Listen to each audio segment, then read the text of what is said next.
Praise the Lord. ദൈവം നമ്മെ ഒരു പ്രയാസത്തിലൂടെ അല്ലെങ്കിൽ ഒരു പ്രശ്നത്തിലൂടെ കടത്തിവിടുമ്പോൾ അതിൻ്റെ പുറകിൽ വലിയ ഉദ്ദേശം ദൈവത്തിനുണ്ട്. അത് അക്സെപ്റ്റ് ചെയ്യാനായിട്ട് ആ സമയത്ത് അല്ലെങ്കിൽ ആ ഒരു പ്രശ്നത്തിലൂടെ നമ്മൾ കടന്നു പോകുമ്പോൾ നമുക്ക് സാധിച്ചെന്ന് വരികയില്ല.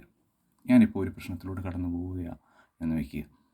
അപ്പോൾ ആ പ്രശ്നത്തെപ്പറ്റി ഞാൻ കൂടുതൽ ചിന്തിക്കുകയും ആ പ്രശ്നത്തിൽ നിന്ന് എങ്ങനെ പുറത്തു വരാൻ പറ്റുമെന്ന് ആലോചിച്ചുകൊണ്ടിരിക്കുകയും ചെയ്യും. പ്രാർത്ഥനയുണ്ടായിരിക്കാം, പ്രാർത്ഥന കുറവായിരിക്കാം.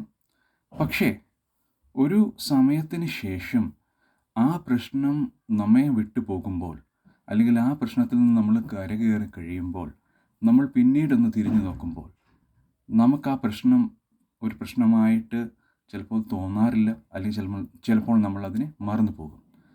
അപ്പോൾ ഏതൊരു ഭാരമായിരുന്നാലും ഏതൊരു പ്രയാസമായിരുന്നാലും അതെത്ര ഒരു വലിയ ഭാരമായിരുന്നാലും മറ്റുള്ളവർക്ക് നമ്മെ മനസ്സിലാവണമെന്നില്ല. പക്ഷേ എല്ലാം അറിയുന്ന ഒരു നല്ല ദൈവം നമ്മുടെ കൂടെയുണ്ട്. ആ യേശു നമ്മെ ആ പ്രശ്നത്തിൽ നിന്ന് പുറത്തു കടക്കുവാൻ സഹായിക്കും. ദൈവം നമ്മെ അനുഗ്രഹിക്കട്ടെ.